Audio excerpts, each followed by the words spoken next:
Bueno, Aitor, uztailaren 6-tik 15-era, Tolosako musika eskolan, 6-tik 12 urte bitarteko aurrek udaleku musikalez edo gozatzeko aukera izango dute. Kontatu iguzu gutxi gora bera bat, zer diran udaleku hauek eta nola funtzionatzen duten? Bai, zuk esan duzun bezala, udaleku musikalak dira, Tolosan beste aukera bat da, musikal gozatzeko eta uda pasatzeko baita, ez? Azkenean ja ekaina iristen dira eta aurta gaztetxo guztiak ja nekauta daude eskolaz eta gauzataz, eta beste aukera bat da udaleku batzuk desberdin pasatzeko, ez? Arte desberdinak lantzen, ze hori da helburua, arte desberdinak lantzea, ez da izenburu bezala arte musikalak, bentsat udaleku musikalak izan, arte desberdinak lantzeko aukera daukate aurrek, eta bai musika, dantza eta barre eginez, hortaz disfrutatzeko 15 egun engoitugu lan hortan. Udaleku hauetan parte hartu nahi dutenek edo zer egin beharko lukete, non eman beharko lukete izena?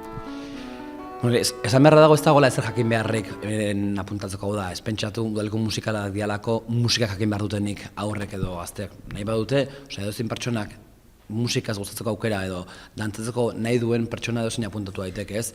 Orduan bakarrik etorri behar da musika eskolala, Tolosara, eta bere izen horria bete eta listo, apuntatu dango litzake.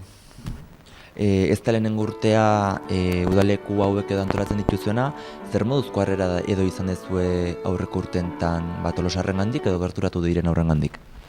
Egon dien aurrak oso gustora egon dira. Egia da baita azkenean Tolosa herri handia da eta herri handiak aukera asko ematen dituzte, ez?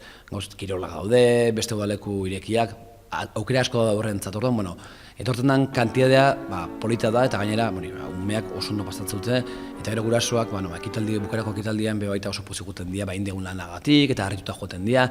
Orduan, harrera egia esan oso ona. Normalen 45 bat ume aritzen dira eta egia esan oso gustora biltzen dira. Esan edo azpimarratzeko izango litzateke, helburu nagusia umeen sentsibilitate artistikoa lantzea izango litzatekeela era nagusi batean, ezta? Hori da. Azkenean arteak beraiek ematen dituen sentsibilitateari lantzea da helburu, ez? Musikan bitartez, dantzan bitartez, jokuen bitartez, hori lantzea da helburu udaleku hauetan. Horregatik esaten nuen lehen baita ez dela beharrezkoa ezagutza bat izatea, baizik eta hori sentsibilitateari lantzea da helburu udaleku hauetan. Beste daturen bat gaitzerik edo gustatuko litzazuke?